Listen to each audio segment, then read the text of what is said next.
নমস্তে নরসিংহায় প্রহ্লাদ আহ্লাদ দায়িনী হিরণ্যকশিপুর বক্ষশিলাটঙ্কন খালয়ী ইত নৃসিংহ পরত নৃসিংহ যত যত যামি তত নৃসিংহ বহির্নৃসিংহ হৃদয়ে নৃসিংহ নৃসিংহমাদিং শরণং প্রপদে তব কর কমল বরে অদ্ভুত শৃঙ্গম দলিত হিরণ্যকশিপু তনুভৃঙ্গম কেশবধৃত নরহরিরূপ জয় জগদীশ হরি জয় শ্রীকৃষ্ণ চৈতন্য প্রভু নিত্যানন্দ শ্রী অদ্বৈত গদাধর শ্রীবাসাদি গৌর ভক্তবৃন্দ দুনু হাত উঁচু করে হরে কৃষ্ণ কৃষ্ণ কৃষ্ণ হরে হরে হরে রাম রাম রাম হরে হরে প্রেম সে নিতাই গৌর সীতানাথ প্রীতি প্রেমানন্দে গৌর হরি হরি।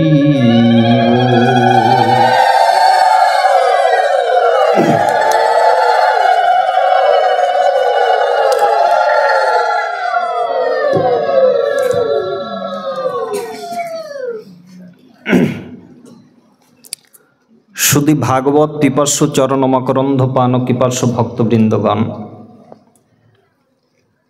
শাস্ত্রে বলা হলো জ্ঞানহীনম বিদ্যাহীনম বুদ্ধিহীনম চ বালকম অশাস্ত্রী চ ভক্তিহীনম কৃপস্কুরু মহত্তন।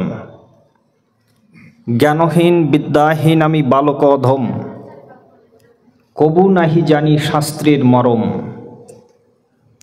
পূর্বাপর বক্তাগণের কাব্য সুমধুর, জ্ঞানগ্রন্থ উপদেশ তারা গ্রন্থের মধ্যে করেছেন প্রচুর। তাহাদের উপদেশামৃতের সারার্থ বচন, শাখামৃগ ন্যায় ন্যায় করিব দিগদর্শন। তাই হে ভক্তগণ, আমি এই ভাগবত পাঠের একেবারে অযোগ্য ব্যক্তি, আমার দ্বারা ভাগবত পাঠ হয় না। সূর্য অস্ত চলে যাচ্ছে আর জগৎবাসীকে জিজ্ঞাসা করছে যে আমি তো জগৎ থেকে অস্ত চলে যাচ্ছি, তা আমার দায়িত্বটা জগতে কে পালন করবে? এখন সবাই চুপ করে থাকলো, কেউ কথা বলতে পারলো না, কেন জানে সবাই যে সূর্যের দায়িত্ব কেউ পালন করতে পারে না, এটা সম্ভব নয়। এত বড় সমস্ত দিককে উদ্ভাসিত করা কি যাত্রার ব্যাপার? পারবে কেউ? কেউ পারল না। কিন্তু একজন চুপ করে থাকলো না। কে সে? না, মাটির একটা ছোট্ট প্রদীপ। সে কি এসে বলল, আমার যেটুকু সাধ্য করিব তা আমি। সূর্য অস্ত চলে যাচ্ছে আর জগৎবাসীকে জিজ্ঞাসা করছে, কে লইবে মোর কার্য কহে সন্ধ্যা রবি, শুনিয়া জগৎ রহে নিরুত্তর ছবি। মাটির প্রদীপ ছিল, সে কহিল স্বামী, আমার যেটুকু সাধ্য করিব তা আমি। কাজেই আমারও সাধ্যের মধ্যে দাঁড়িয়ে অতীব কিঞ্চিত ভাগবত কথামৃত আপনাদের সম্মুখে পরিবেশন করার ধৃষ্টতা করব মাত্র। তা আমরা গতদিন অনেক ভাগবত থেকে ভাগবতের মধ্যে ঢুকি নাই, তবু ভাগবতের একটুখানি উপমা দিয়ে আমরা শ্রবণ করেছি। পদ্ম পুরাণের ব্রহ্মখণ্ডে ব্রহ্মাকে প্রশ্ন করছেন মুনিবৃন্দ, আচ্ছা ব্রহ্মাদেব, আপনি তো সৃষ্টিকর্তা, সৃষ্টি করেছেন জগৎবাসীকে, তা বলুন কলি যুগে, এই যুগটা চলছে হচ্ছে কলি যুগ, সত্য ত্রেতা দাপর অতিবাহিত হয়ে গেছে। কলি যুগে সহজ আয়াসে কি করে এই কলিহত জীব আপনাকে সহজে পাবে, এইটা আপনি একটু আমাদের কাছে বলুন। অল্পে নাপি চ পূর্ণানি মস্তাস্বল্প যশোযতহা কলৌনিনম ভবেত কেন মক্ষ বৈ কথাঞ্চমে। প্রশ্ন করলেন মুনিবৃন্দ ব্রহ্মার কাছে যে অল্পে নাপি চ পূর্ণানি, কলিজীবের মানুষের হচ্ছে অল্প আয়ু। একে তো অল্প আয়ু, তারপরে কোনো পুণ্য তার নাই।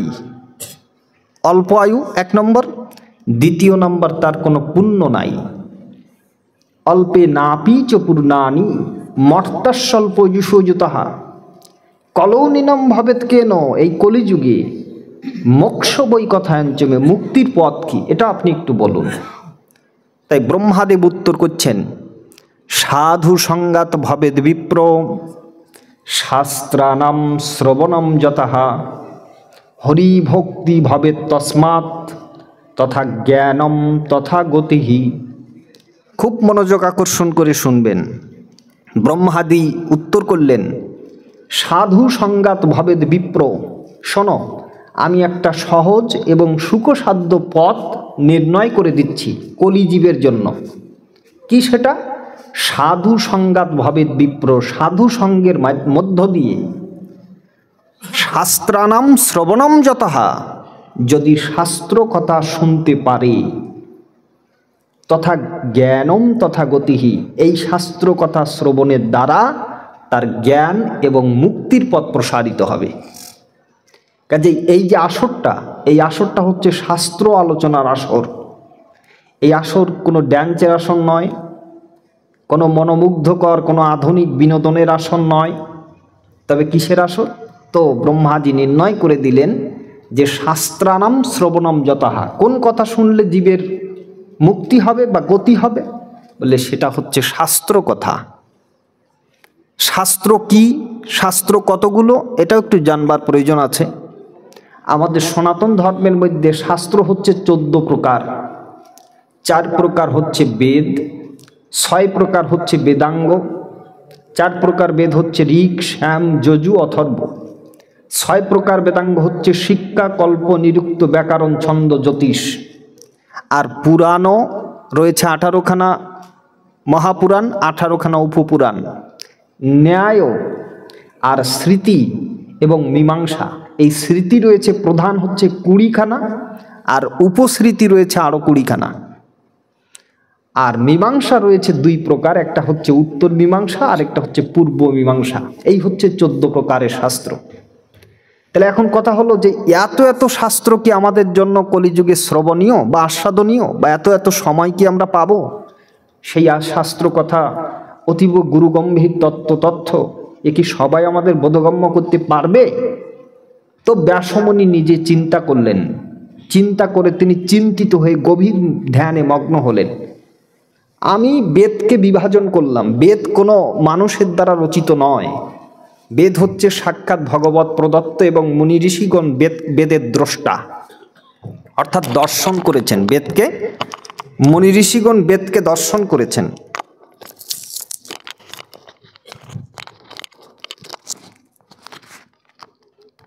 মুনি ঋষিগণ বেদকে দর্শন করেছেন। এই বেদ অনেক ছড়ানো ছিটানো ছিল, সেগুলোকে একত্রিত করে তিনি 4 ভাগে বিভক্ত করে দিলেন, ঋক, শ্যাম, যজু, অথর্ব।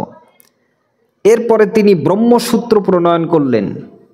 2খানা বিশাল মহাকাব্য লিখলেন, নাম একখানা লিখলেন মহাভারত, আরেকখানা আদিকবি বাল্মীকি লিখেছেন রামায়ণম।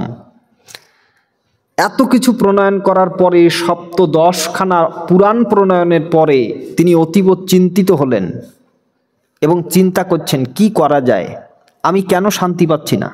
একটা মানুষ মনে করেন তার টাকা আছে, বাড়ি আছে, গাড়ি আছে, নারী আছে, লোক লস্কর তার কথা শোনে, তার শরীর সুস্থ আছে। এমন যদি মানুষ দুঃখিত, চিন্তিত, হরষিত থাকে, তাহলে কি স্বাভাবিকভাবেই তার পাশের জন জিজ্ঞাসা করবে না যে তোমার কিসে কম পড়লো? তোমার তো সব কিছুই আছে নাকি? তোমার তো কোনো কষ্ট নেই, তবুও তুমি ভারাক্রান্ত মন কেন তোমার? তুমি দুঃখিত কেন? তাই ব্যাসদেব হচ্ছে সেই ব্যক্তি, যে ব্যক্তি হচ্ছে অত্যন্ত সাকসেসফুল। এই ভাগবত রচনার পরে বিশ্ব সাহিত্য কেন্দ্রে ভাগবত নিয়ে চর্চা হয়েছিল, এবং তারা বলেছিল যে ভাগবত হচ্ছে এমন একটি লিটারেচার যেটা 4টি শ্লোক থেকে 18,000 শ্লোকে পরিণত করেছেন এমন কবি পৃথিবীতে একজনই আছেন, তিনি হচ্ছেন মহর্ষি কৃষ্ণদ্বৈপায়ন বেদব্যাস। যেমনভাবে literature is the nothing but of reflection human characters, অর্থাৎ মানব জীবনের দর্পণ বলা হয় সাহিত্যকে, ঠিক তেমনই আমাদের জীবনের দর্শন বা সাহিত্য হচ্ছে এই ভাগবত। তা ব্যাসদেব তখন ভাগবত প্রণয়ন করেন নাই, অত্যন্ত চিন্তিত ভারাক্রান্ত মনে তিনি বসে আছেন। যখন বসে আছেন তখন যখন কিনা দেখবেন মন খারাপ থাকে, তখন স্মরণ করতে হয় কাকে? বিপদে পড়লে মধুসূদন, মনটা দুশ্চিন্তা ভারাগ্রস্ত হলে সেই শ্রী গুরুকে স্মরণ করতে হয়। আসুক না পৌবালি বাতাস তুফানে করুকারি, শ্রী গুরু কাণ্ডারি হলে উঠে যাবে পারি।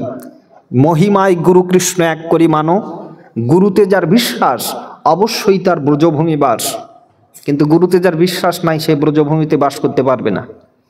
তাই না ব্যাসদেব তিনি একান্ত মনে ওই যে বদ্রিকাশ্রমে অর্থাৎ কুলবৃক্ষ দ্বারা আবৃত যে বনে তার আশ্রম, সেই বনে বসে একান্ত মনে চিন্তিত হয়ে হর্ষিত হয়ে শ্রী গুরুকে স্মরণ করছেন। কে তার গুরু? না, তার গুরু হচ্ছে নারদমণি। নারদমণি একান্তে সেই শিষ্যের বারতা জেনে তার কাছে এসে দর্শন দিয়ে বলছে, বা শিষ্য তোমার কষ্ট কিসে? তুমি মহাভারত রচনা করেছ, মহাভারতের ভীষ্ম পর্বের 25 থেকে 42তম অধ্যায় তুমি গীতা নির্ণয় করেছ। এই গীতা বিশ্ব সাহিত্য দর্শন, একটা পৃথিবীর বুকে এমন দর্শন পাওয়া ভার, তবু তুমি কেন চিন্তিত, তুমি কেন হর্ষিত? বলছে, গুরুদেব আমি মনে কেন শান্তি পাচ্ছি না এটা আপনি একটু নির্ণয় করে দিন।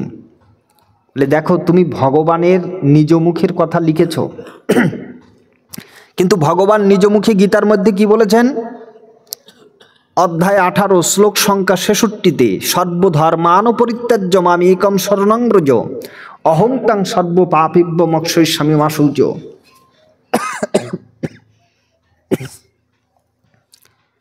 বললেন, অ্যাবন্ডনিং অল রুলস অফ কন্ডাক্ট সর্বতোভাবে, অর্থাৎ ছাড়ি অন্য অভিলাষ, জ্ঞান কর্ম সহবাস, আনুকূল্যেন কৃষ্ণানুশীলন, শুদ্ধা ভক্তি বলি যারে, ভক্তিশাস্ত্র সুবিচারে, শ্রীরূপের সিদ্ধান্ত বচন, শ্রবণ কীর্তন স্মৃতি, সেবার্চন দাস্যনতি, সক্ষ আত্মনিবেদন হয়, সাধকের ভক্তি অঙ্গ, সাধনের জাহের অঙ্গ, সদা সাধুজন সঙ্গময়।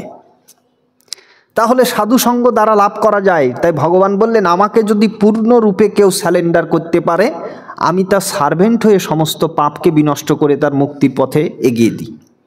এখন এই যে ভক্ত, সব কিছু ভগবানের, মানস ও দেহ গেহ যো কিছু মোর, অর্পিলু তুয়া পদে নন্দ কিশোর, এইরূপ ভক্ত জগতে কোথায়? এইরূপ ভক্ত জগতে কে, কারা? সেই ভক্তের কথা তো তুমি লেখো নাই। তুমি ভগবানের মুখের কথা লিখলে, মুখের কথা ভালোভাবে দিয়ে গীতা লিখলে, ভগবানের জীবন চরিত কথা মহাভারত লিখলে, কিন্তু ভগবানের যে নির্মল বিশুদ্ধ ভক্ত, যারা মন প্রাণ দেহ গেহ সমস্ত কিছু তার উপরে অর্পণ করেছে, সেই ভক্তের চরিত্র কোথায়? তখন ব্যাসদেব বললেন, গুরুদেব আমি তো সেটা জানি না, আমাকে জানিয়ে দিন। এই দেখুন, গুরু পরম্পরায় কিন্তু প্রাপ্ত হতে হয়, সহজে মানুষ প্রাপ্ত করতে পারে না। যেমন আপনি একটা পাকা আম যদি কিনা গাছ থেকে থবস করে পড়ে যায় তো ওটা ফেটে নষ্ট হয়ে যাবে, কিন্তু ওই পাকা আমটি যদি হাতে হাতে আসে তাহলে কিন্তু ওটা অক্ষত থাকবে। তাই নারদমণি বললেন, এই তত্ত্ব তোমাকে আমি দিচ্ছি, যেটা আমি আমার গুরু শ্রী ব্রহ্মার কাছ থেকে পেয়েছিলাম। সেটা কি না, চতুর্শ্লোকী ভাগবত। এই চতুর্শ্লোকী ভাগবত আমি তোমাকে নিরূপণ করলাম। তুমি ইহা দ্বারা জগতে ভক্ত চরিত্র গাথা তুমি প্রচার করো। এই ভাগবতের সিদ্ধান্ত দিয়ে তিনি চলে গেলেন।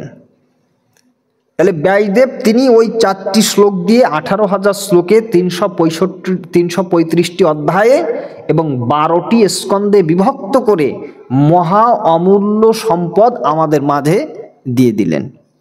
কিন্তু ভাগবত লিখলেন, যিনি দেখবেন গান লেখে তাকে বলে গীতিকার। ওই গান সে কিন্তু গাইতে পারে না, ওর জন্য আবার সুরকার আলাদা, আবার যিনি গাবেন শিল্পী সেটা আলাদা, তাই না? তাহলে ভাগবত লিখলেন ব্যাসদেব, এই ভাগবতকে জগতে প্রচার তো করতে হবে। তাই প্রচারক কে হবে, ভাগবতের বক্তা কে হবেন, সেই বক্তাকে জগতে আনয়ন করার জন্য নারদমণির পদক্ষেপ। কি করলেন নারদমণি? বলে বক্তা আনতে হবে। কোথায় যাইতে হবে? তো বক্তা নির্ণয় করতে গিয়ে নারদমণি চলে গিয়েছেন কৈলাসে। কৈলাসে গিয়ে দেখেন শিব ঠাকুর বাড়িতে নাই, মা পার্বতী বাড়ি আছে। গিয়ে বলছে, মা তোমার কাছে শুধাচ্ছি একটা বারতা, বাবা তোমাকে কি ভালোবাসে? কি বলিস নারদ, এটা কি কোনো শুনবার মতো কথা নাকি? আমাকে অত্যন্ত ভালোবাসে, খুব ভালোবাসে, ভালো থেকেও ভালোবাসে। বললে, না মা, এটা আমি বিশ্বাস করতে পারলাম না। কেন? বলে, দেখো মা, ভালোবাসার হয় 6টি লক্ষণ। কি কি? দিবে, লবে, খাবে, খাওয়াবে, গোপন কথা বলিবে আর গোপন কথা শুনিবে, এই হচ্ছে ভালোবাসার 6টি লক্ষণ। তা মা, এমন কি কোনো কথা আছে যে কথা তুমি জানো না? তোমাকে পিতা বলে নাই, বাবা বলে নাই, শিব ঠাকুর বলে নাই, এমন কোনো কথা আছে? বলে, না, আমি তো সব কিছুই জানি। বলে, সব কিছু জানো, কিন্তু ওই যে গলাতে যে হাড়ের মালা ধারণ করে আছে, মুন্ডুমালা, এই কার মালা গলায় ধারণ করিয়াছো, এটা কি তুমি জানো? এটা তো আমি জানি না। তাহলে তা থাক, আজকে বলবো না, আগামী একদিন আসবানে তখন বলবো। বলে নারদ, তুমি যখন বলেছো অবশ্যই তোমাকে বলতেই হবে, তোমাকে বলতেই হবে।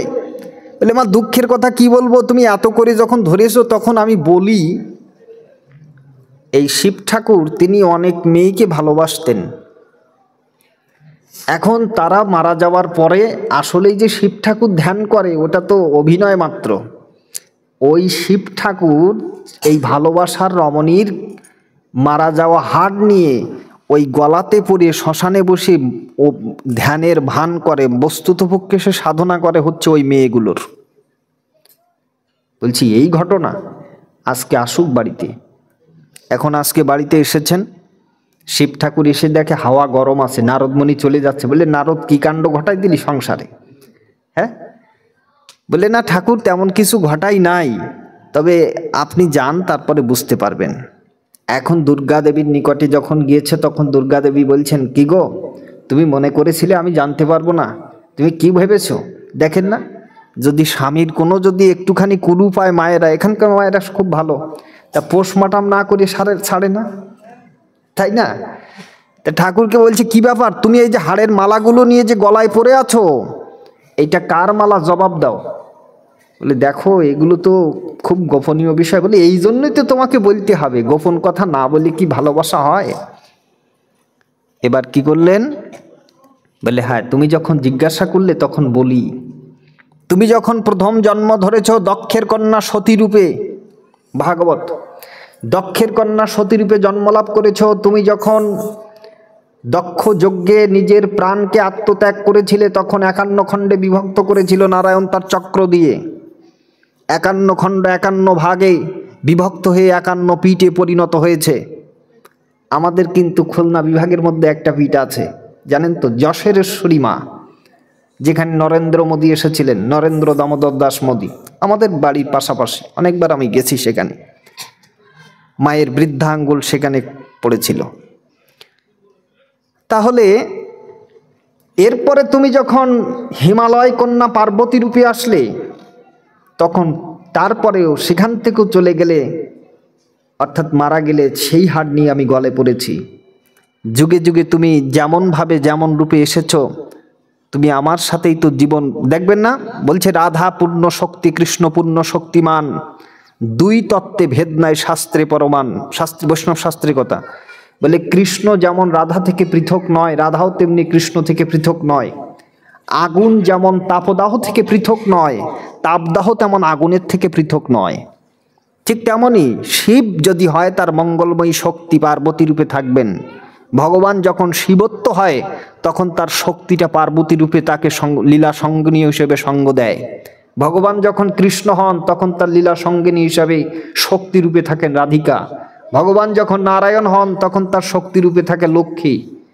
এটা তো চিরাচরিত কথা। তাহলে তুমি যুগে যুগে এসেছো লীলার ছলে, তোমার হাড় নিয়ে গলে আমি কিন্তু সাধনা করেছি ওই শ্মশান তলে। আমি তো ভুল কিছু করি নাই। বস্তুতপক্ষে শক্তির সাধনা সবই। আমাদের অনেকেই বলেন না বৈষ্ণবেরা, একজন মা বলছিলেন গতদিন পাঠের পরে যে বৈষ্ণবেরা তো কালী পূজার প্রসাদ খায় না। আসলে এ কথা সঠিক না, আমরা খেয়েও আবার কুল পাই না। জগন্নাথ পুরীধামে একটা মন্দির আছে, নাম হচ্ছে বিমলা দেবীর মন্দির। মহাপ্রসাদ তখনই হয় যখন কিনা শ্রী জগন্নাথকে নিবেদন করার পরে ওই বিমলা দেবীর মন্দিরে প্রসাদ দেওয়া হয়, তারপরে কিন্তু মহাপ্রসাদ রূপে আমাদের কাছে আসে। তাহলে আমরা কিসের প্রসাদ পেলাম?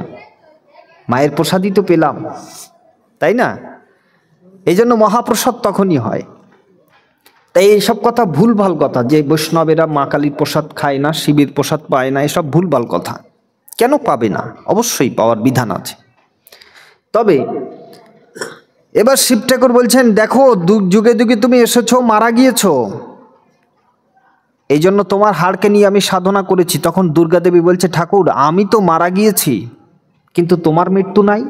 বলে আমি তো মহা মৃত্যুঞ্জয়, আমি মৃত্যুকে করেছি জয়। বলে ঠাকুর কোন তত্ত্ব জানলে মৃত্যুঞ্জয় হওয়া যায়, অর্থাৎ মৃত্যুকে জয় করা যায়? বলে যারা তত্ত্ব জানে তাদের কখনো মৃত্যু নাই। তত্ত্ব অনুসন্ধানীর ব্যক্তির মৃত্যু নাই, একটা হচ্ছে তথ্য আর একটা হচ্ছে তত্ত্ব। তথ্য মানে কি? তথ্য মানে হচ্ছে যে সমস্ত জিনিসগুলো প্রকাশিত। আর তত্ত্ব মানে কি? তত্ত্ব মানে ভিতরের গভীর অনুসন্ধান। যেমন এখানে অনেক আলোকসজ্জা হয়েছে, এই বরেণ্য ব্যক্তি এখানে আসবেন, এই সমস্ত ভীষণ ডেকোরেটর সিস্টেম এখানে আছে, এগুলো হচ্ছে তথ্য। আর তাহলে তত্ত্বটা কি? তত্ত্বটা হচ্ছে এখানে যে হরিকথা হবে, সেই হরিকথার দ্বারা যে মানুষের জীবন পরিবর্তন হবে, এটাই হচ্ছে তত্ত্ব। আর বাকিগুলো সব হচ্ছে তথ্য। আমাদের এখন মানুষের, সমাজের মানুষের দৃষ্টি হচ্ছে তথ্যের দিকে। কে কত প্যান্ডেল করতে পারলো, কে কত বেশি জাঁকজমক করতে পারলো, কে কত বিনোদন করতে পারলো, সেই দিকে আমাদের সমাজের মানুষের দৃষ্টি, কিন্তু তত্ত্ব উপলব্ধির দিকে নাই। এই জন্য আমাদেরকে সতর্ক হতে হবে, তত্ত্বের দিকে জিনিস দিতে হবে। দুটো দৃষ্টি আছে, একটা হচ্ছে বহির্দৃষ্টি, দ্বিতীয়টা হচ্ছে অন্তর্দৃষ্টি। অন্তর্দৃষ্টি যতক্ষণ পর্যন্ত উন্মিলিত না হবে ততক্ষণ পর্যন্ত ঈশ্বরের অনুভূতি, ঈশ্বরের মহতিকে অনুভব করা সম্ভব হবে না। এই জন্য তত্ত্বকে উপলব্ধি করতে হবে। সারগ্রাহী এবং ভারগ্রাহী, অর্থাৎ ভারগ্রাহী মানে যেমন আখটা আপনি খাচ্ছেন, যদি আখ কিনে এনে ছেলে যদি গালের মধ্যে পুড়িয়ে দেন তাহলে কিন্তু আপনি গলায় বেঁধে মারা যাবেন, কিন্তু ওই আখটাকে পিষে দাঁত দ্বারা পেষণ করে যদি রসটা পান করেন তবেই কিন্তু আপনি আস্বাদন পাবেন, তাই না? তখন দুর্গা দেবী বলছেন, আচ্ছা ঠাকুর তুমি তো তত্ত্ব জানো, এই তত্ত্ব আমাকে জানাতে হবে। ঠিক আছে, এই তত্ত্ব তো তোমাকে জানাবো, তো দিনের বেলা জানানো যাবে না, রাতে জানতে হবে। একটা বৃক্ষের তলায় বসেছে, সেই বৃক্ষের তলায় শিব ঠাকুর ডমরুতে যখন আঘাত করেছে, ওই বৃক্ষে ছিল একটা শুকপক্ষী। ওই শুকপক্ষীটা একটা ডিম্ব প্রসব করে, তো ওই শুকপক্ষীটা ওই যে ডমরুর আঘাতে সেখান থেকে উড়ে গেল, এবং ওই যে ডিম্বটা, ওই অশেষ বিশেষ কৃপায় ডিম্বটা ফেটে তখন ওই ছোট্ট একটা শুকপক্ষী রূপ ধারণ করে ওই দুর্গা দেবীর আঁচলের মধ্যে থাকতে লাগলো।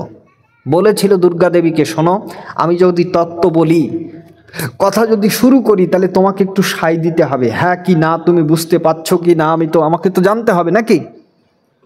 যদি তুমি হ্যাঁ বলো তবেই আমি বুঝতে পারবো যে তুমি শুনছো, আর যদি তুমি কোনো কথা না বলো তবে আমি বুঝবো যে তুমি শুনছো না। তুমি হ্যাঁ বলবে, আমি চোখ বন্ধ করে তত্ত্ব রসামৃত তোমার সম্মুখে উদ্গার করব। তখন শিব ঠাকুর আরম্ভ করেছেন একেবারে পা থেকে মাথা পর্যন্ত, এই যে মানব দেহ কর নিরূপণ, চতুর্বিংশ তত্ত্বিয়া হয়েছে গঠন, সহস্রের পদ্ম হয় সহস্রের দল, মধ্যাত্ম রামেশ্বর গোলকমণ্ডল, নাসামূলে আছে দ্বিদল পদ্মরূপ খঞ্জনাধি, কণ্ঠমূলে রেখে দিল ষড়দল পদ্ম দিল রাখি, হৃদপদ্মে বিরাজিত দ্বাদর্য দলে, আর কুলকুণ্ডলিনী দশদল নাভিমূলে, নাভির নিম্ন ভাগে আছে এক সরোবর, অষ্টদল পদ্ম আছে তাহার ভিতর, তার মধ্যে আছে নারী 3.5 কোটি, 72,000 নারী তাতে আছে 8টি, এই 72,000-এর মধ্যে 700 প্রধান হয়, এই 700-এর মধ্যে 124 নারী শ্রেষ্ঠ কয়, এই 124 নারীর মধ্যে 32 নারী দেখো বিশ্বদরী নামে যার হয়েছে উল্লেখ, এই বিশ্বদরীর মধ্যে আছে নারী 3, ইরা পিঙ্গলার সুষর্মা প্রবীণ, বাম ভাগে ইরার দক্ষিণে পিঙ্গলা, মধ্যখানে সুষর্মা নারী চক্রভেদী রইলা, এই যে দেহতত্ত্ব জানে যেই জনে, নরলোকে পূজ্য তারে দেবলোকে মানে, নিতাই গৌর প্রেমানন্দে হরিব।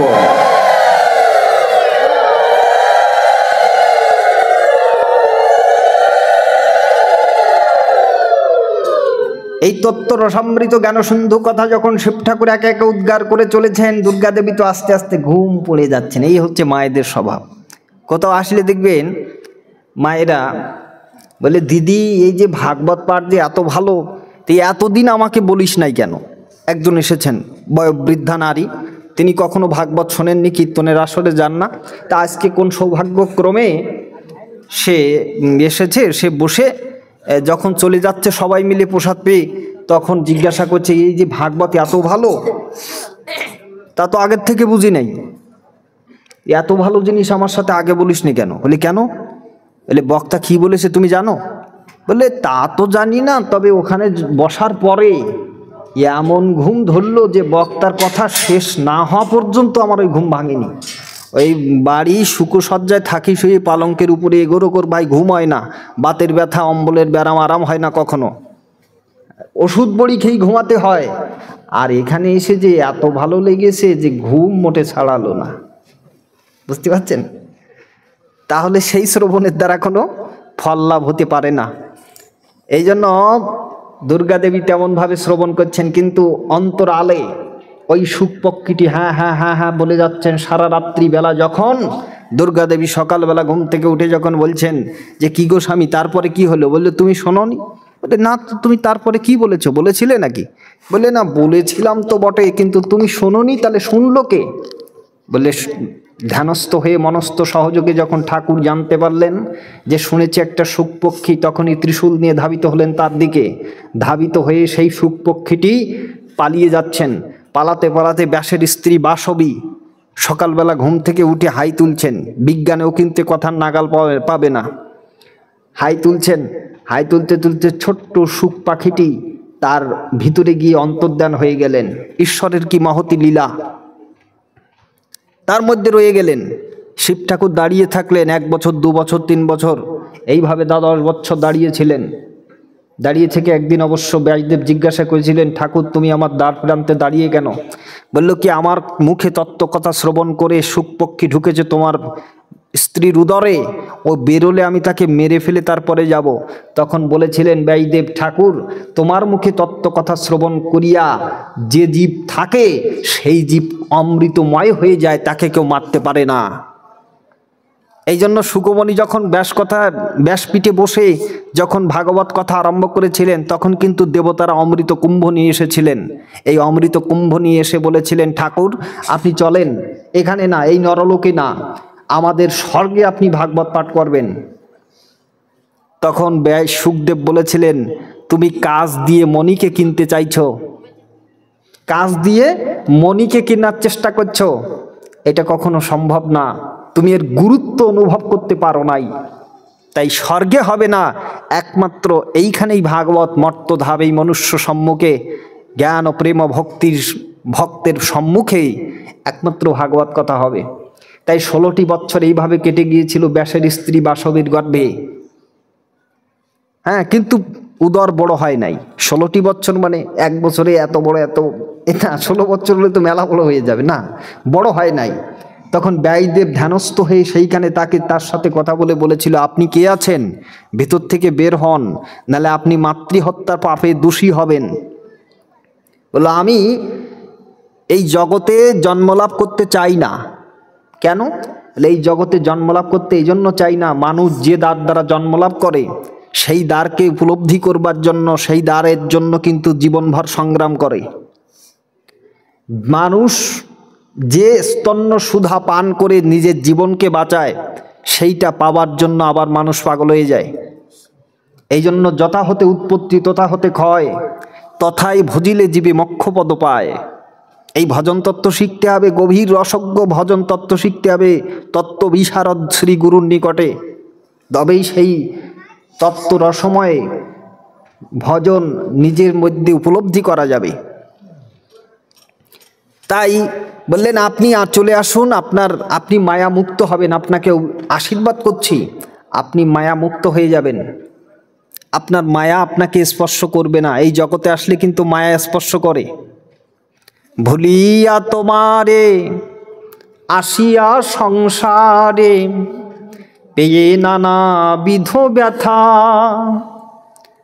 তোমার চরণে আসিয়াছি প্রভু, বলিব দুঃখের কথা, বলিব দুঃখের কথা। জননী জঠরে ছিলাম যখন, বিষম বন্ধন পাশে, একবার প্রভু দেখা দিয়া মোরে, বঞ্চিলে এ দীন দাসে, বঞ্চিলে এ দীন দাসে। হে প্রভু, মাতৃ জঠরে তোমার সাথে আমার কথা হয়েছিল 7ম গর্ভ দিবসে। গতদিন বলেছি 7ম গর্ভ দিবসে তোমার সাথে আমার কথা হয়েছিল। সেদিন বলেছিলাম আমি মায়ার শৃঙ্খলিত মায়ার জম্বুদ্বীপে যাব না, যেখানে জন্ম মৃত্যু জরা ব্যাধির আবর্তন চক্র চলছে। এই জন্ম মৃত্যু জরা ব্যাধির আবর্তন চক্র যেখানে আছে সেখানে আমি যাব না। কিন্তু ভগবান বলেছিলেন, তুমি এবার যাও, গেলেই তোমার মহতি সাধন সিদ্ধ হবে, তোমার মনুষ্য দেহ ধরা সঠিক হবে।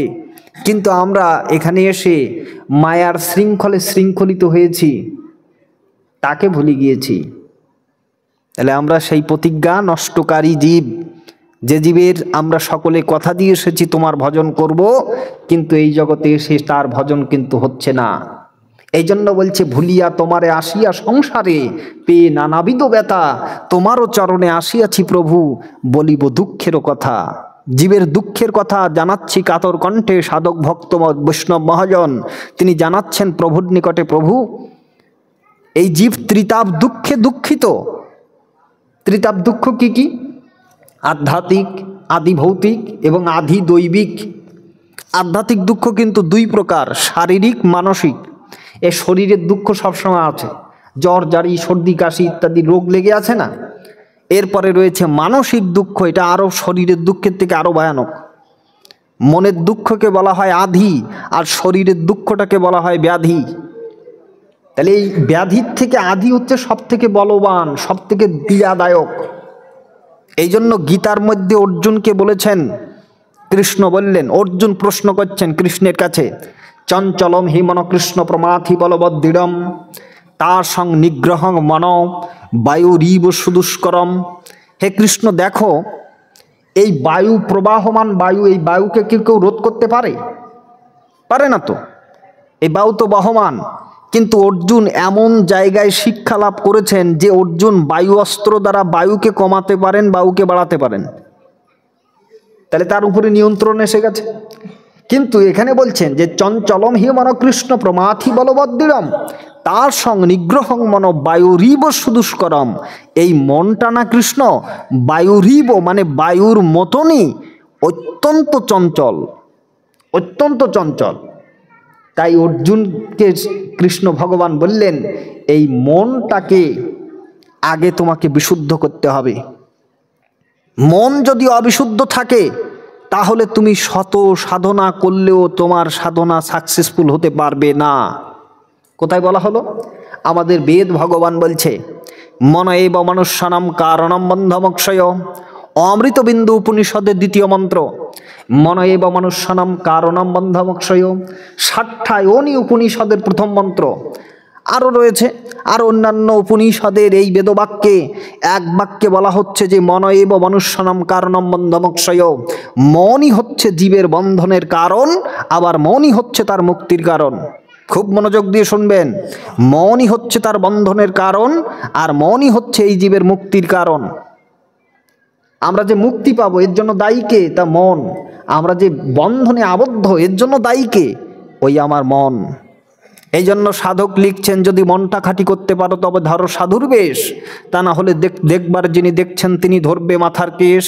সাধু হওয়া তো নয় মুখের কথা, যার চরণে নোয়ায় মাথা নেমে আসে সকল দেবতা, ছেড়ে সকল বেশ, যদি মনটা সাধু করতে পারো তবে ধরো সাধুর বেশ। সাধু কিভাবে হওয়া যায়? বেশ একটা সুন্দর করে তিলক মালা ইত্যাদি ঝোলালে কি সাধু হওয়া যাবে নাকি? এই পোশাক তো এখানে বাজার থেকে 200-500 টাকা দিলে কিনতে পাওয়া যাবে। এই যে পরবে সে কি সাধু হবে নাকি? বললে না, এই পোশাকের দ্বারা সাধুত্ব অর্জন করা যায় না। সাধুত্বটা থাকে হচ্ছে ভিতরে। এই মনকে বিশুদ্ধ করাই হচ্ছে সাধুতা। যেমন দেখবেন, তবে কি পোশাকের প্রয়োজন নাই? না, অবশ্যই আছে। তবে জোর করে পোশাক ধারণ করলে কি হয়? মনে মুখে যখন এক না হয় তখন লেলাফা দুরুস্তি হয়ে যায়, তার জীবনে কলঙ্ক নেমে আসে। যদি বাহিরের সাদা পোশাকের মতো অন্তরটা পরিষ্কার না হয় তাহলে সেই পোশাক ধরা তার নিছক ভণ্ড গোসাই ছাড়া কিছু বলা হয় না। আমাদের সমাজে বলে না, একজন পাখি শিকারী, সে বনের মধ্যে গিয়ে সে দেখে যে যেই শিকারী সেই শিকার দেখে, তার ভয়ঙ্কর চেহারা দেখে, ভয়ঙ্কর কিছু দেখে পাখিরা সব দূর দূরান্তে উড়ে চলে যাচ্ছে।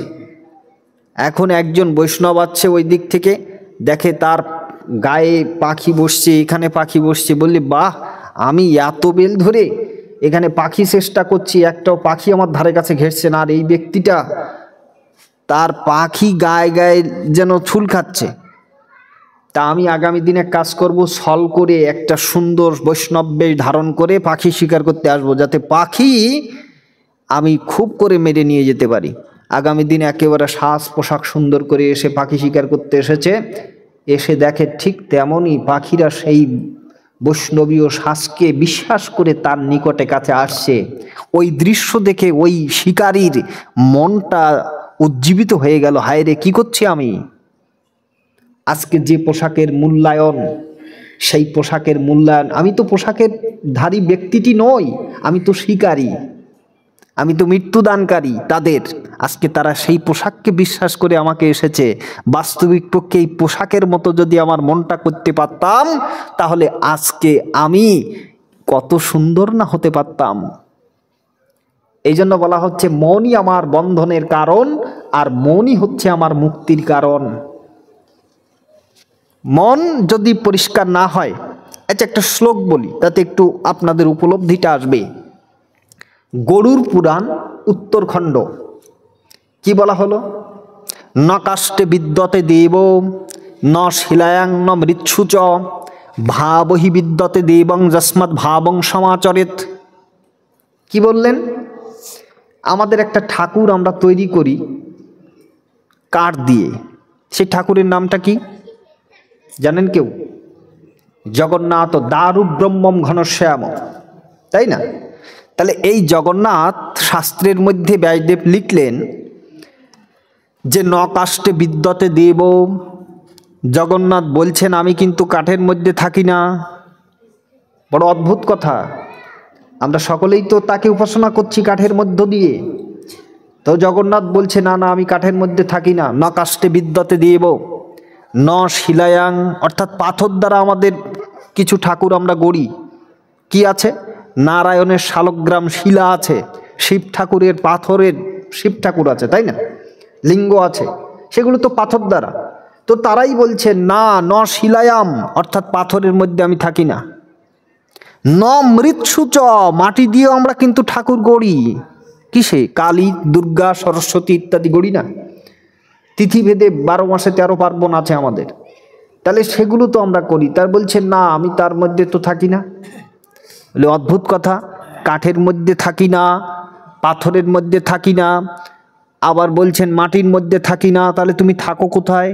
বলে ভাবহি বিদ্যতে যস্মাৎ ভাবং সমাচরেত, আমি কিন্তু থাকি ভক্তের ভাবের মধ্যে।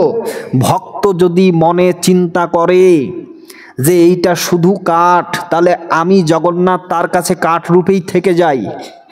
কিন্তু ভক্ত যদি চিন্তা করে এটা মাটি নয়, এই মাটির মধ্যে আমার মাটি আছেন, উপলব্ধি করছেন? মাটির মধ্যে আমার মাটি আছেন, এই মাটিকে উপলব্ধি করেছিলেন জগতে রামপ্রসাদ, জগতে রামকৃষ্ণ পরমহংসদেব, ভবা পাগলা, কমলাকান্ত, যে মাটির গুণে সনাতন ধর্মের ভক্তির সাধনা এমন যে যদি কিনা সঠিক ভক্তির সাধনা সাধক করে, তাহলে মাটিকে পর্যন্ত সেই ভক্তের সাথে কথা বলতে পারে, মাটিকে কথা বলাতে পারে, পাথরকে কথা বলাতে পারে। এটাই সনাতন ধর্মের বিশিষ্ট ভক্তি বিজ্ঞান, যেখানে মাটি পাথর ভক্তের সাথে খেলা করে।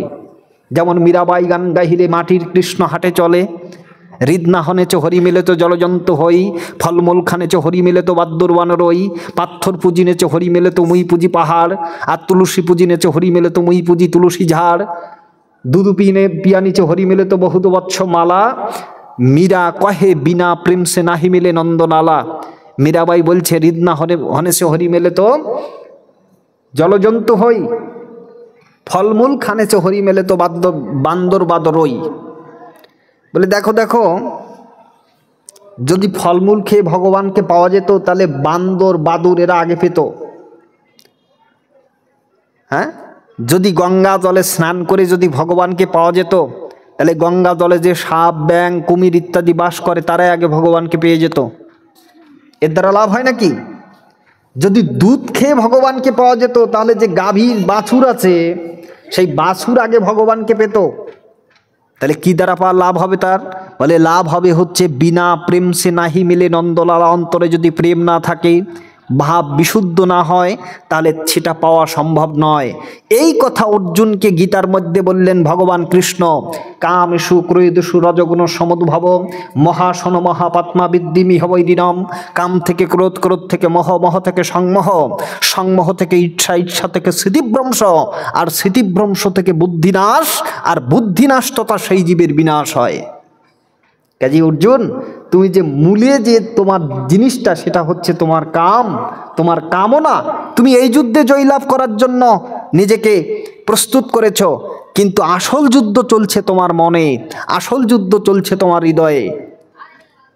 আর ভগবান বলে দিলেন, দেখেন না আমরা কত কষ্ট করে, কত কোটি টাকা খরচ করে মন্দির বানাচ্ছি, সেখানে অর্চিত বিগ্রহ সেবা হচ্ছে। হ্যাঁ, সেবা করেন, কিন্তু ভগবান বললেন, আচ্ছা শোনো শোনো ভক্ত, তোমরা যে এত কাঠ পাথর দিয়ে মন্দির তৈরি করলে, তা তোমাদের বানানো মন্দিরে আমাকে থাকতে হবে কেন? আমি কি মন্দির বানাতে পারি না যেখানে আমি থাকবো? তোমাদের বানানো মন্দিরে আমাকে থাকতে হবে কেন? ভগবান কি গরিব মানুষ নাকি? হ্যাঁ, কি বলে মা? তাহলে ভগবান বলেন, হ্যাঁ আমিও একটা মন্দির বানিয়েছি, সেই মন্দিরে আমাকে জাগ্রত করো। বলে কোন মন্দির?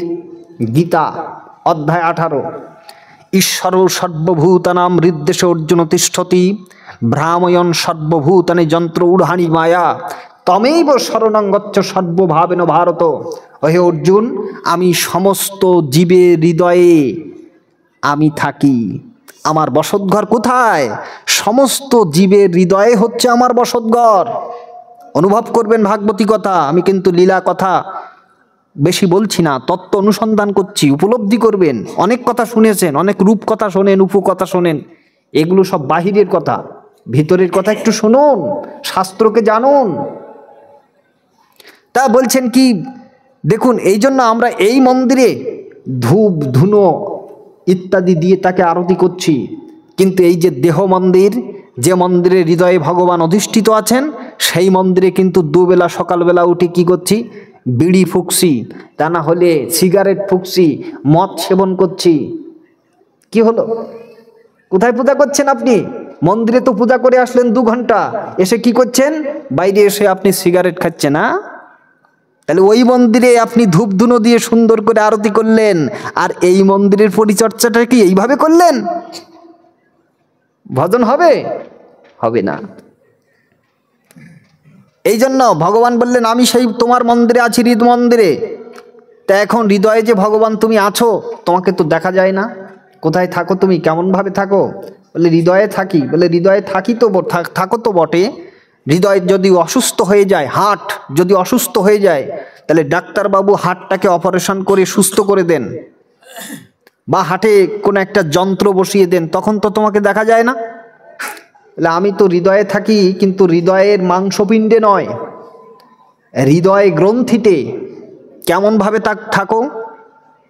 বলে তিলের মধ্য যথা তৈলম। তিলের মধ্য তৈলটা কিভাবে থাকে? দুধের মধ্য যথা ঘৃতম। দুধের মধ্য ঘিটা কোনভাবে থাকে? দেখা যায় চোখে? এই জন্য বললেন, কাষ্ঠ মধ্য অগ্নি যেমন লুকায়িত রয়, ফুলের মধ্য গন্ধ থাকে যেমন অবস্থায়, দুধের মধ্য ঘৃত যেমন দুধের সূক্ষ্ম সত্তা, দেহের মধ্য হৃদপদ্মে তেমনই থাকে আত্মা। যেমন কাঠে কাঠে ঘর্ষণ দিলে তবেই তো আগুন জ্বলে, ফাঁকা জায়গায় আগুন বলে চিৎকার করিলে কোনো কালে অবলম্বন না থাকিলে আগুন কি আর মেলে? মেলে না তো।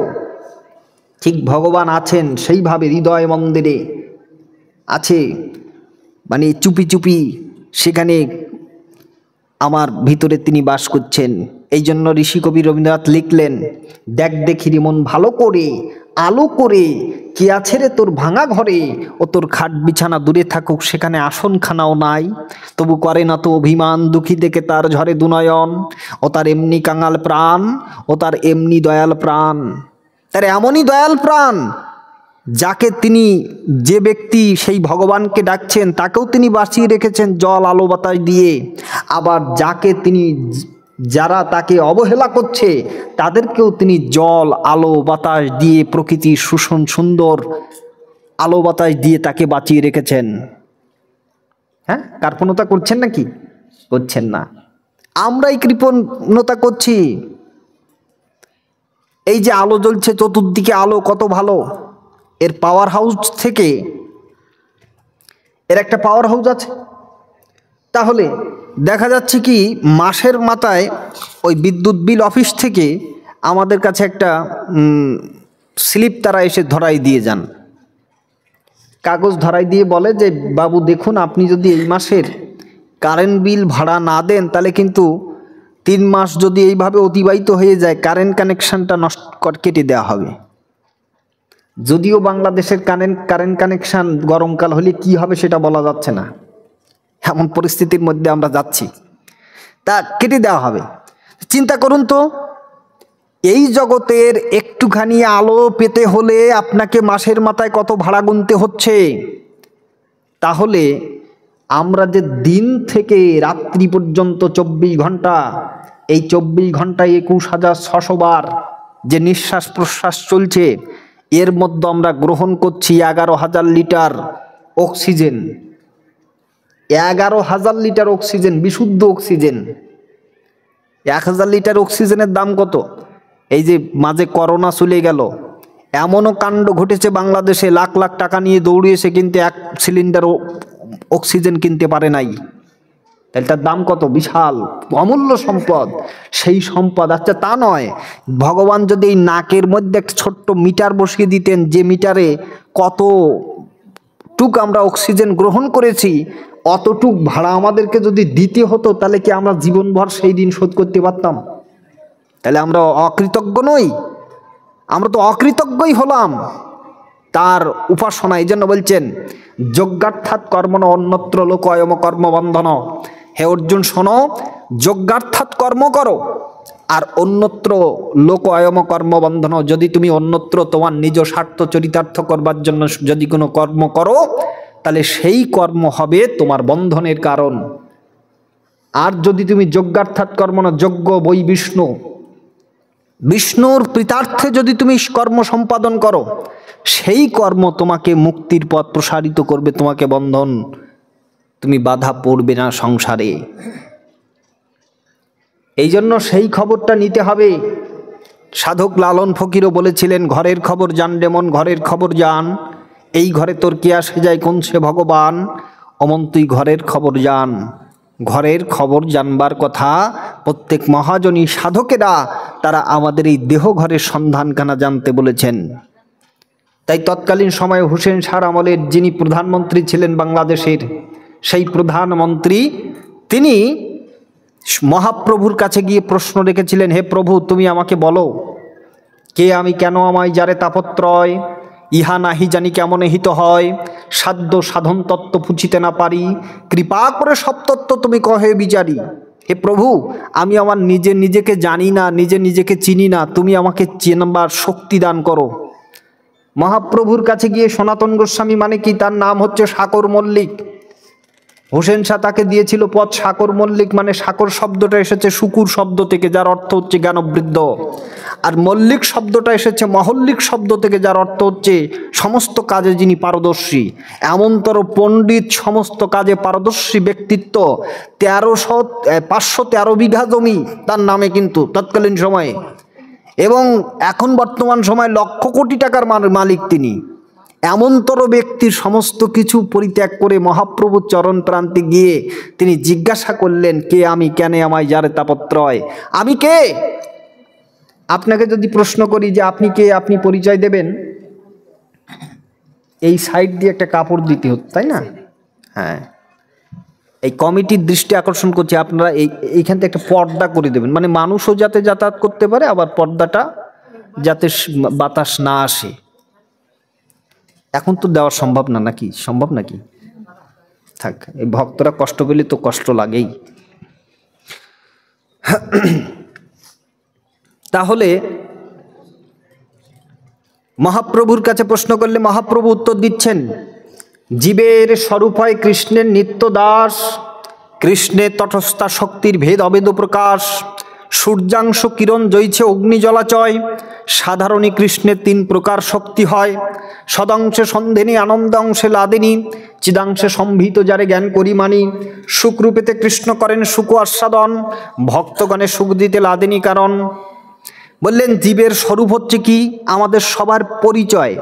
আপনাকে যদি জিজ্ঞাসা করি আপনার পরিচয় কি, আপনি বলবেন আমার বাড়ি অমুক জায়গায়, আমার বাড়ি বিটো ঘর, আমার বাবার নাম এই, আমার নাম এই। এটাও যদি না চেনে তাহলে যার দাদুর নাম বলতে হবে, কেন সাবেককালী মানুষ যদি হয়, তাই না? কিন্তু এগুলো কার পরিচয়? এগুলো হচ্ছে আমার দেহের পরিচয়। কিন্তু ভিতরে যে আমিটা আছি, সেই আমির পরিচয়টা কি? যেটা আমি কথা বলছি, আমি চিন্তা করতে পারছি, এই আমিটা কে? তো মহাপ্রভু উত্তর দিচ্ছেন যে সেই তুমি হচ্ছ এই যে মহান ঈশ্বর, এই ঈশ্বরের অংশ স্বরূপ হচ্ছ তুমি, এবং তুমি হচ্ছ অংশ আর ঈশ্বর হচ্ছে অংশী। অংশের কাজ হচ্ছে অংশীকে সেবা করা। একথা গীতার মধ্যে ভগবানও বলেছেন, মামৈ বংশ জীবলোকে জীবভূত সনাতন। অর্থাৎ জীব হচ্ছে সেই সনাতন পুরুষের অংশ। তাই মহাপ্রভু বলে দিলেন জীবের স্বরূপ হয় কৃষ্ণের নিত্য দাস। দাস মানে কি? ভক্তদের নামের পেছনে দাস পদবী থাকে, দেখেছেন না? তা দাস মানে কি? আমাদের অনেক পদবী কিন্তু দাস আছে, কিন্তু এই দাস কিন্তু ওই দাসের সাথে কিন্তু পার্থক্য আছে। এই দাসের বানানটা কি? দয়াকার দন্তস্ব। দাকারে গুরুর যস্য ভাবে তুষ্ট তস্য গুরুরাজ্ঞা পালনম দাকারস্য লক্ষণম। আর সকারে সেবাকার্য নিরূপিত গুরু পদে দেহ দানম সকারস্য লক্ষণম। অর্থাৎ গুরু পদে যতক্ষণ পর্যন্ত সমর্পিত না হবেন ততক্ষণ পর্যন্ত কিন্তু আপনি এই দাস পদবীর কিন্তু আপনার হবে না। এই জন্য বলছেন প্রথমে হয় মুক্ত, তারপরে হয় সর্ববন্ধনাশ, তারপরে সে হতে পারে শ্রী গোবিন্দের দাস। প্রথমে হতে হবে মুক্ত, দেহদেহিক সম্পর্ক থেকে মুক্ত, তারপরে হবে সর্ববন্ধন, হবে নাশ, তারপরে সে হতে পারে শ্রী গোবিন্দের দাস। এই দাসত্বটা সহজ নয়। কিন্তু আমি সকল কাজের পাই যে সময়, তোমারে ডাকিতে সময় পাইনে। আমি কত কি যে খাই ভৎস আরো ছাই, তব নামামৃত পান করিনে। আমাদের শুধু অজুহাত, হিন্দুদের দুটো অজুহাত, যে তুমি ভজন করো না কেন, ধর্ম করো না কেন। অজুহাত কি অজুহাত? সময় পাই না আর সময় হয় নাই, সময় পাই নাই আর সময় হয় নাই। ভজন করো না কেন? না, আমার সময় নেই। হ্যাঁ, কাজ করার সময় আছে, সমস্ত কিছু করার সময় আছে, কিন্তু ভজনের সময় নেই, ধর্ম করার সময় নেই। বিষ্ণু পুরাণের প্রথম অংশে বলছেন ধর্ম মানুষ আমরা শুরু করতেই পারি না। একজন গুরুদেব একজনের বাড়িতে গিয়ে বলছেন, বাবা তুমি দীক্ষা নাও। বলে আমার বয়সটা এখন ছোট, আপনি আমার যখন যুবক আর হব আমি, তখনই আপনি আসবেন, আমি দীক্ষা নেব। বালয়ম যাবদ ইচ্ছামি করিষ্য শ্রেয়সে যুবা, যুব অহম বার্ধক্যম প্রাপ্তে করিষ্যম আত্মনহিতম, বার্ধক্যম মম কর্মাণি সমস্তানি ন গোচরে। গুরুদেব গিয়ে বলছেন তুমি দীক্ষা না, বলে যুবক বয়সে আসবেন। যখন যুবক বয়সে এসেছেন, বলে যুবক অহম মম কর্মাণি সমস্তানি ন গোচরে। বলে এখন ছোট বয়সে এসেছেন, এখন আমার খেলাধুলার সময়, আপনি যুবক বয়সে আসবেন, যখন আমি বুঝবো ভালো তখনই আসবেন, দীক্ষা নেব। তখনই সেই গুরুদেব গিয়েছেন, গিয়ে বলে বাবা এবার দীক্ষাটা নাও। বলে এখন আমার হচ্ছে বিবাহ করেছি, চাকরি বাকরি করি, কত দিক আমাকে লক্ষ্য করতে হচ্ছে, এখন কি আমার সময় হয়েছে নাকি? আমার যখন বৃদ্ধকাল হবে তখনই আসবেন, দীক্ষা নেব। বৃদ্ধকাল হয়ে গেছে, গুরু গিয়ে বলছেন বাবা এবার দীক্ষাটা নাও। বলি এখন আমি নিজেই ভালো করে নিজেকে সামাল দিতে পারি না, দীক্ষা নেব কি করে? আপনি যদি রাম বলতে বলেন তো আমার আম বেরোয়, কি করে দীক্ষা হবে? এই জন্য আমরা শুরুই করতে পারি না, ধর্ম শুরুই করতে পারি না। ধর্ম করার বয়স কখন? ধর্ম করার বয়স কখন? মহাভারত কি বলছে দেখেন। মহাভারত বলছে ধর্ম করার বয়স হচ্ছে যুবৈব ধর্মশীলস্য, যুবক বয়সে ধর্ম করো। ভাগবত একটু অর্থনৈতিক কথা বললেন। ভাগবত বললেন যে কৌমার আচরিত প্রাজ্ঞ ধর্মানু ভাগবতা নিহ দুর্লভং মানুষং জন্ম তদপ্যি অধ্রুবম অর্থদম। ভাগবতের সপ্তম স্কন্ধে প্রহ্লাদ মহারাজের উক্তি দিয়ে ভাগবতের বেদব্যাস ঋষি লিখছেন যে ধর্ম করার বয়স হচ্ছে কুমার বয়স থেকে। মহাভারত বলল যুবক বয়সে, ভাগবত বললে যুবক বয়স একজনের শরীরে আসবে কিনা তার ঠিক নাই তো। ওই যে গর্ভেও সন্তান মারা যায়, আবার 80 বছরেও বুড়ো মরে। কলিযুগে মরার কোনো বয়স সীমা নেই। আগে সত্য যুগে মানুষ অনেক বছর বাঁচত, 1 লক্ষ বছর। সত্য চলে গেল, একটা শূন্য কেটে গেল, বাঁচত 10,000 বছর। এরপরে দাপর যুগ আসলো, তখন আরেকটা শূন্য কেটে গেল, হলো 1000 বছর তারা বাঁচত। আর কলিযুগে আসলে আরেকটা শূন্য কেটে গেল, 100 বছর। কিন্তু গড় আয়ু হচ্ছে 60 বছর। তা 60 বছরের মধ্যে ঘুম বাদে শৈশব চলে যায় হচ্ছে 10 বছর, ঘুম বাদে শৈশব। আর যদি 6 ঘন্টা করে মানুষ দিবানিশীতে ঘুমায়, তাহলে 15 বছর ঘুমিয়ে কাটিয়ে দেয়, তাহলে 15 আর 10 কত হলো? 25 হলো। শিক্ষা দীক্ষা চাকরি বাকরি ইত্যাদিতে চলে গেল আরও 20 বছর। 20 আর 25 হলো 45 বছর। শ্রান্তি ক্রান্তিতে 5 বছর, 50 বছর। জরাব্যাধিতে 5 বছর, 55 বছর। স্ত্রী পুরুষ সঙ্গে, পুরুষ স্ত্রীর সঙ্গে আরও চলে গেল 5 বছর। কয় বছর? তাহলে হলো কি? পেলাম কি এখানে এসে? হ্যাঁ, শুধু আসা যাওয়ার সার হলো। মায়া জালে বদ্ধ হয়ে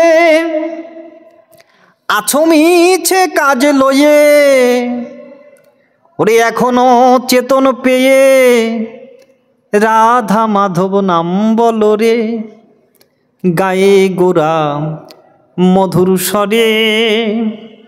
হরে কৃষ্ণ হরে কৃষ্ণ, কৃষ্ণ কৃষ্ণ হরে হরে, হরে রাম হরে রাম, রাম রাম হরে হরে। বলো জীবন হইল শেষ, না ভজিলি ঋষিকেশ, ভকত বিনোদ উপদেশ, একবার নাম রসে সদা মজরে। সময় থাকতে এসো, সময় গেলে সাধন হবে না। হবে অসময়ে কৃষি কাজ করে, গাছ যদি হয় বীজের জোরে, কিন্তু ফল তো কবু ধরে না।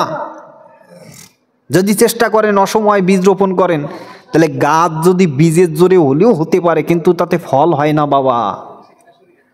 এই জন্য শুরু করতে হবে কোথার থেকে? ধর্ম শুরু করতে হবে কোন জায়গা থেকে? ঠাকুর অনুকূলচন্দ্র বলে দিলেন, আধো কথার সময় হতে করে করিয়ে যা শেখাবি, সেটি হবে মোক্ষম ছেলে, হিসাবে চল নয় পস্তাবি। আধো কথার সময় হতে বলা হচ্ছে চ্যারিটি বিগিনস অ্যাট হোম। পদোন্নতিটা শুরু হচ্ছে কিন্তু গৃহের থেকে, মানে ঘরের থেকে। সহজ কথায়, আপনার ছেলে বা মেয়ে আপনাকে দেখে শিখবে। শুধু সন্তানকে বললে হবে না, বাবা তুই গীতা পড়, সে জীবনেও গীতা খুলবে না। কিন্তু আপনি যদি সকালবেলা স্নান করে গীতা পাঠ করেন, আপনার সন্তান আপনাকে অনুকরণ করবে। বাহ, বাবা যে সকালবেলা স্নানপূর্বক গীতা পাঠ করছে, তার দাদুর ফটোতে প্রণাম করছে, যদি প্রত্যক্ষ থাকে তাকে প্রণাম করছে, তাহলে সন্তানের উপরে তারও কিন্তু একটা নিজস্ব চিন্তাধারা এসে যাবে, হ্যাঁ আমাকেও তো করতে হবে, আমার পিতা করেছেন আমিও করব। এটাই চ্যারিটি বিগিনস অ্যাট হোম। পদোন্নতিটা ওখান থেকে শুরু হবে। কিন্তু আমরা আজকে ধর্ম বিমুখ হয়েছি, হিন্দু জাতি। এই ধর্ম বিমুখতার কারণে অন্য গোষ্ঠী সেই সুযোগটা নিচ্ছে। এই সুযোগ নেওয়াতে বিশ্ববিদ্যালয়ে পড়ুয়া আমাদের কোমলমতি ছাত্রীরা, তারা হিন্দু ধর্মাবলম্বী থেকে অনেক ধর্মে কনভার্টেড হয়ে চলে যাচ্ছে। দোষটা কার? কাকে দিবেন আপনি দোষ? দোষ আমাদের, আমরা তাকে শিক্ষা দিতে পারি নাই। এই জন্য আদর্শ শিক্ষক হয়ে সনাতন ধর্মের সুউচ্চ দর্শনটাকে তুলে ধরলেন ঠাকুর অনুকূলচন্দ্র, যে শোনো, আধকতার সময় হতে করে করিয়ে যা শেখাবি তুমি করবে, তারপরে সন্তানকে শিক্ষা দেবে যে বাবা তুমি এভাবে চলো। সেই সন্তান কখনো তোমার বিগড়ে যাবে না। সেই সন্তান, মা ওটা জ্বালিও না, ওটা জ্বালিও না, থাক থাক, ওটা জ্বালিও না, নাকে আসছে, ওটা থাক। তাহলে এটা শিক্ষা হবে। তাদেরকে শিক্ষার দায়িত্ব হচ্ছে আমাদের জেনারেশনের। এই জন্য আমরা যদি না করে তাদেরকে শিখাই, তারা কি করে করবে? তাই তৈরি করতে হবে। কিন্তু আমরা সকল কাজের পাই যে সময়, তোমার ডাকিতে সময় পাইনি। এই হচ্ছে আমাদের অবস্থা, সব কিছু করছি, সময় পাচ্ছি না তোমার নাম করতে।